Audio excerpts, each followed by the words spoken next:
Morning class. आज last lecture में हमने वेजिटेटिव रिप्रोडक्शन के बारे में पढ़ा था और आज हम एसेक्सुअल रिप्रोडक्शन के बारे में पढ़ेंगे। अलैंगिक जनन। अलैंगिक जनन क्या होता है कि अलैंगिक जनन में एक ही व्यक्तिगत पौधा समान प्रतिलिपियों के रूप में संतानें उत्पन्न करता है, अतः जनक तथा संतानों के बीच आनुवंशिक पदार्थ एवं आनुवंशिक लक्षणों में कोई अंतर नहीं होता। इसलिए अलैंगिक जनन के फलस्वरूप उत्पन्न संतानों को सम्मिलित रूप से एक क्लोन कहते हैं तथा इस जनन को एकल जीव जनन भी कहते हैं। इसका अर्थ ये है कि एसेक्सुअल रिप्रोडक्शन में क्या होता है, जो सबसे पहली बात तो एक ही पौधा यानी एक जनक पौधा इसमें भाग लेता है, दूसरे की आवश्यकता नहीं होती है। इसलिए इसमें जो नए पौधे बनते हैं या इसकी संतति बनती है वो एकदम मात्र पौधे के समान होती है, एकदम जनक पौधे के समान होती है। इसलिए इसे क्लोन भी कहते हैं और इस प्रकार के जनन को एकल जीव जनन भी कहते हैं। अब हम पढ़ेंगे कि अलैंगिक जनन की विधियाँ किस किस प्रकार से अलैंगिक जनन होता है। देखिए, पहला है द्विविभाजन तथा बहुविभाजन, binary fission and multiple fission. तो सेकंड है बीजाणु जनन, स्पोरुलेशन।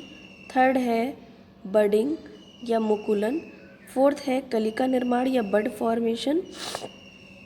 और फिफ्थ है खंडी भवन या पुनरुद्भवन, फ्रेगमेंटेशन और रीजनरेशन। एक एक करके डिस्कस करते हैं।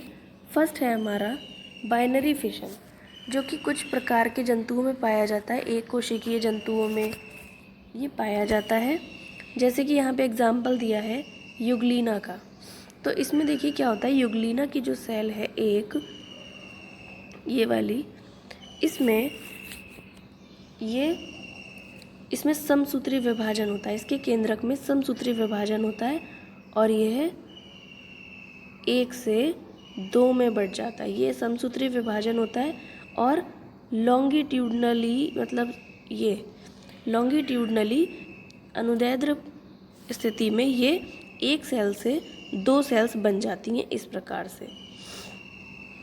तो ये कहलाता है बाइनरी फिशन, जो कि युगलीना में पाया जाता है। सेकंड है हमारा बीजाणु जनन। बीजाणु क्या होते हैं, एक बहुत ही थिन वॉल्ड मतलब कि पतली भित्ति वाली संरचना होती है, स्पोर्स जिन्हें कहते हैं, स्पोर्स या बीजाणु। तो जब स्पोर्स बनते हैं किसी भी सेल में, जैसे ये ज़्यादातर एल्गी है मतलब शैवाल है या कवक है, इनमें बनते हैं स्पोर्स। तो जैसे स्पोर्स बनते हैं तो उसके बाद क्या होता है, ये डिस्पर्सल हो जाता है, इनका प्रकीर्णन हो जाता है, फैल जाते हैं। जैसे इनकी वॉल फटती है तो ये फैल जाते हैं। अब स्पोर्स भी कई टाइप के होते हैं, जैसे कि ए प्लेनोस्पोर, ये है ए प्लेनोस्पोर।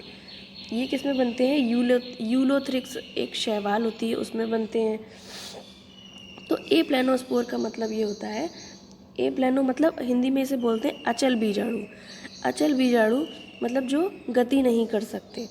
तो इन स्पोर्स के द्वारा इनमें विभाजन होता है और बहुत सारे स्पोर्स बन जाते हैं और जब ये अपनी कोशिका से बाहर निकलते हैं तो हर एक स्पोर एक नया शैवाल का तंतु या उसका नया स्ट्रक्चर बना लेता है।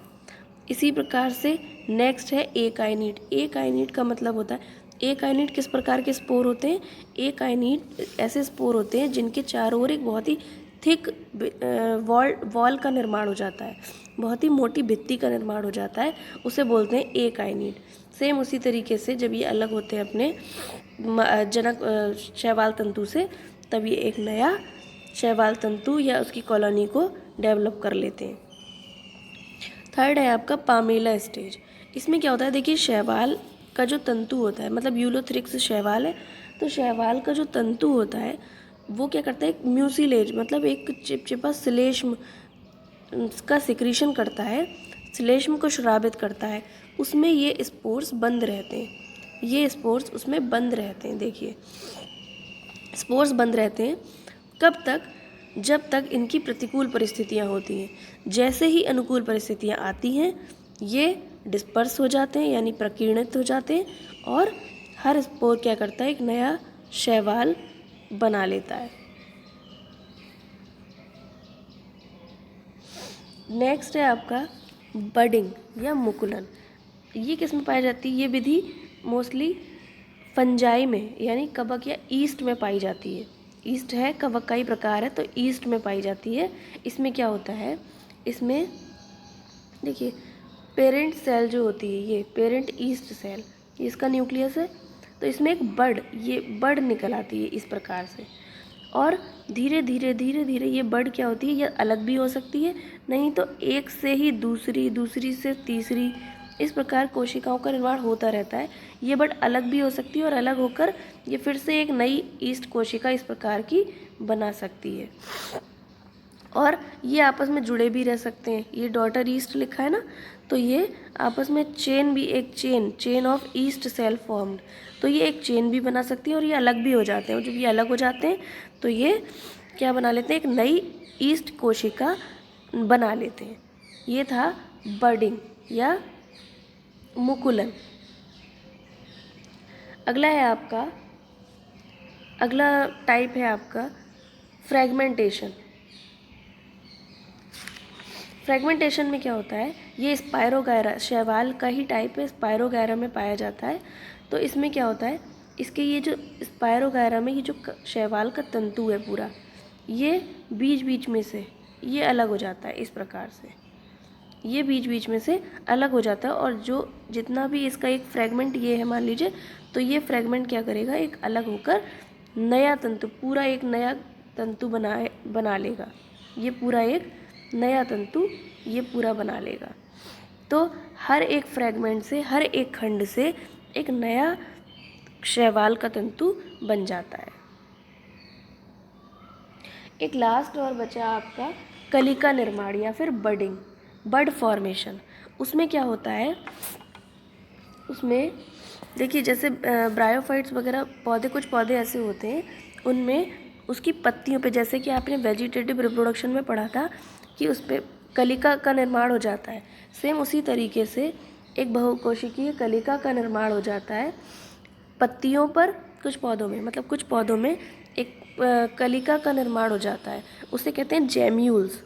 तो वो जेम्यूल जब मात्र जनक पौधे से अलग हो जाती है, तो एक नया पौधा बन जाता है, एक नई संतति बन जाती है। तो ये था कलिका निर्माण या बड फॉर्मेशन। अब देख लेते हैं कि अलैंगिक जनन से क्या लाभ है और क्या हानि है। तो लाभ क्या है कि अलैंगिक जनन से जो भी संतति उत्पन्न होती है वो देखने में, मतलब आकारिकी रूप से या आनुवंशिक रूप से, दोनों रूप से ये समान होती है, एकदम मतलब क्लोन होती है, बिल्कुल समान होती है ना, मैं थोड़ा सा भी इसमें डिफरेंस नहीं होता, एकदम जनक पौधे के ही समान होगी। लेकिन इससे एक कुछ हानि भी होती है। तो हानि क्या है कि इससे कोई भी प्रजाति का विकास नहीं होता, और लगातार इस प्रकार की जनन की निरंतरता से क्या होता है, वो प्रजाति जिसमें ये जनन हो रहा है लगातार, उसकी संतति दुर्बल हो जाती है। मतलब कोई भी न्यू कॉम्बिनेशन नहीं बनेगा, क्योंकि इसमें अर्धसूत्री विभाजन नहीं हो रहा है। इसमें कौन सा विभाजन होता है? समसूत्री विभाजन। समसूत्री विभाजन में जितने जो डीएनए की पहले रहता है डीएनए, वैसा ही बाद में रहता है, या जो संतति पहले होती है जिस प्रकार की होती है उसी प्रकार की बाद में होती है। अर्धसूत्री विभाजन में क्या होता है? नई संतति बन जाती है, क्योंकि नए नए कैरेक्टर्स आ जाते हैं उसमें। तो इस प्रकार से हमने आज पढ़ा अलैंगिक जनन क्या होता है। नेक्स्ट